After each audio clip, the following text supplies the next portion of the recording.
Brawlers. Not on swordplay and battle tactics, but on the skills needed to turn a punch or a kick into a brutal strike, aka better monk. If this turns into a better monk, I swear this is going to annoy me. Magic items for unarmed strikes. Why are you specifically mentioning that there's weapon? Okay, sure. You know, this is something, and I know that I'm like going back to Baldur's Gate here again, but like, has anyone noticed how often you notice that an item is a monk magic item? Is like the moment it's like unarmed strike. Oh, this is for monks, right? Which I guess they're trying to fix, but like, this is just a better monk at that point. If you roll, you can roll a d6 plus your strength and plus the normal damage of your unarmed strike. Okay, so this does have to be a strength class, apparently. Okay, sure. If you aren't holding any weapons or shield when you make the attack roll, d6 becomes a d8.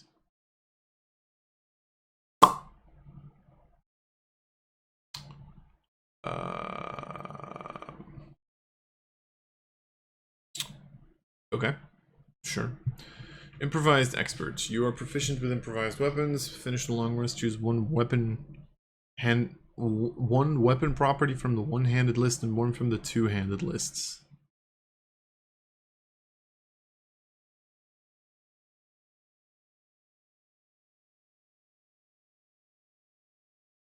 Uh-huh.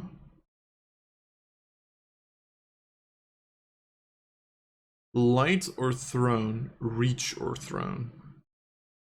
What? Okay.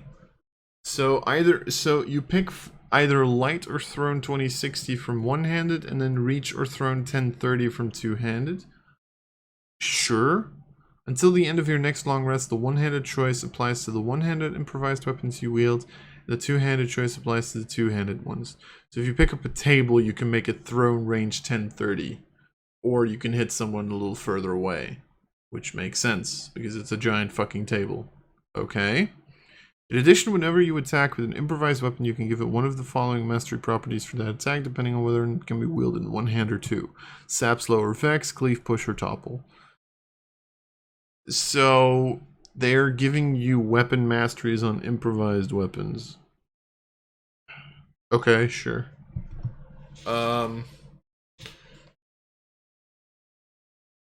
So notice that this has nothing to do with unarmed strikes. Which means your damage does not increase.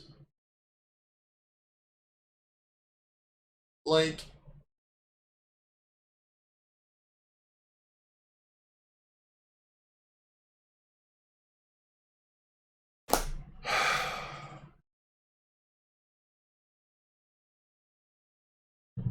here's where I have a problem with improvised weapons. Does that mean that if I want to use this and my DM rules that hitting someone with a giant table is a d8 damage, random thought process, if I carry around a table with me, then I'm just pretty much replacing my long sword, short sword, whatever, with a table?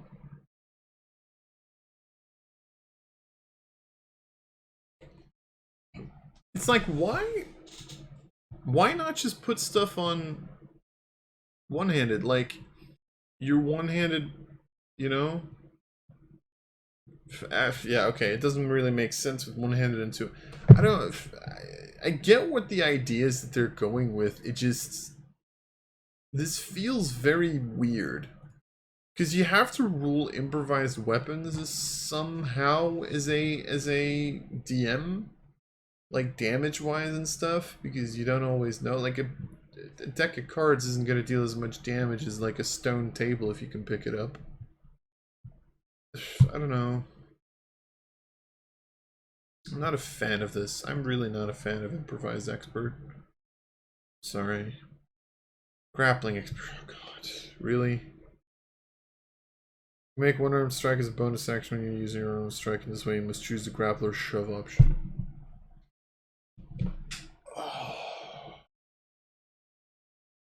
Did you guys make Tavern Brawler the subclass? Is that what this is? Really? This is what we had to wait an additional week for? Are you fucking kidding me?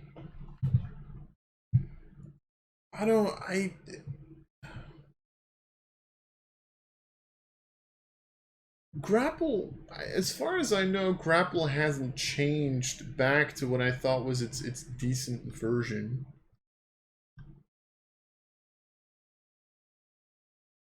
Speed is 0, disadvantage in attack rolls against anything else than the grappler. They can drag you and you can try to escape. It was from Playtest 5. I think this hasn't changed much in Playtest 6, I would assume.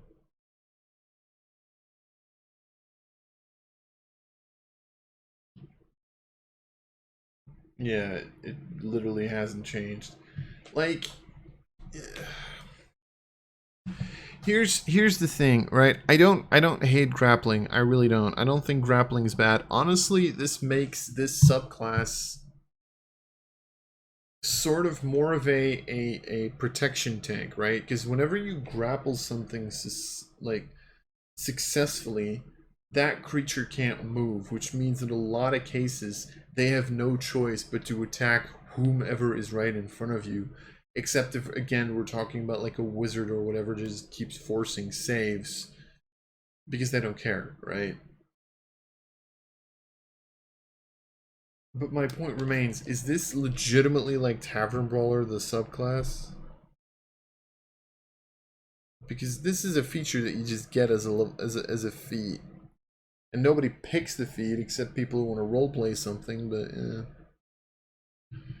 Oh. In addition, at the start of each of your turns, you can deal a d6 bludgeoning damage to one creature grappled by you. Okay, never mind. It's still Tavern Brawler, the subclass, by the way. Also, by the way, at the start of each of your turns, really? Really, at the start of each of your turns, deal a d6. So they have to stay grappled the entire round. And then you deal a d6. You deal 3.5 points of damage. This is a level 7 feature.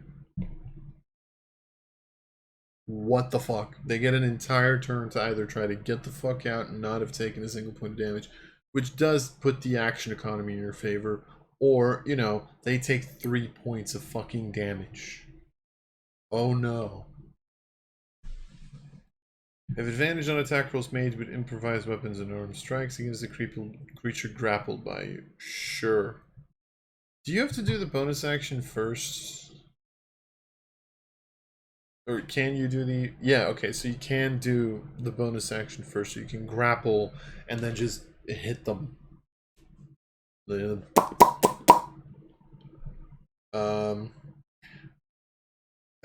Small weird question. If you're grappling them, you have to hold them with one hand, right? How does this work? You aren't holding any weapons or shield when you make the attack. So technically, unarmed expert at that point assumes that your fighting style is bonus action grapple, action hit him in the face, hit him in the face. At that point twice, because you don't have your third attack yet. With advantage, because you've grappled them. And it's d8s of damage, because you don't have a weapon or a shield in your other hand, you have a person in your other hand. So doesn't this like kind of just put a certain type of fighting into play? Sure, again and again, it really depends on the improvised weapons, like how your DM rules that, right? I still don't like this feature. I'm really sorry. I feel like it breaks stuff. Improvised specialists. You're a master at making the ordinary deadly. If you hit a creature with an improvised weapon, add your proficiency bonus to the damage roll. Damage die of your two-handed improvised weapons becomes 1d12. Wait, what? Or improvised weapons always the same damage type? What page is this? 14. I'm gonna quickly go to the glossary. Is improvised weapon in here? It bloody should be. It is not. Okay, that's dumb. That's kind of stupid. Gotta be honest.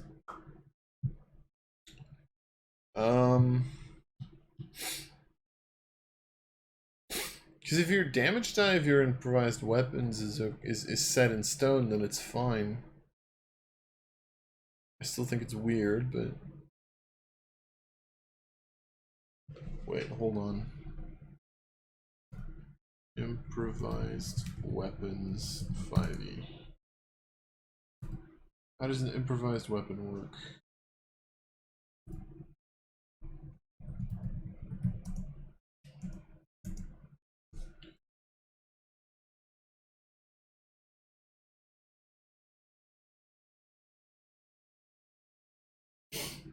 An object that bears no resemblance to a weapon deals a d4 damage. Okay, so you always deal a d4.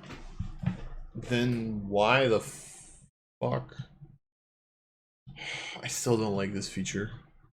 Even with the d4, like... Plus, the DM has to say whether or not an item looks like something else. You know, if they rule a chair deals a d6, it's possible. And at that point, you're just looking for a decent improvised weapon that you can use with this so that you can combine shit. Like, either you need to have good rules for improvised weapons, or you do not make this subclass. It's that simple. It is literally that simple. You need to have very clear rules for improvised weapons, or otherwise this does not work. It's, yeah. You know, your unarmed strike improved to a d8. Yay! That's your level 18. You now get to deal a d8, and you now get 3 additional points of damage. 6 if you action search. Boom! Got him! Like, people talk, like, people think this is impressive. It's really not. It's a d8 instead of a d6. Congratulations, you now deal 1 more point of damage on average. I am very happy for you. Why do you think nobody uses versatile weapons as versatile weapons? Like, for real. Why do you think that is?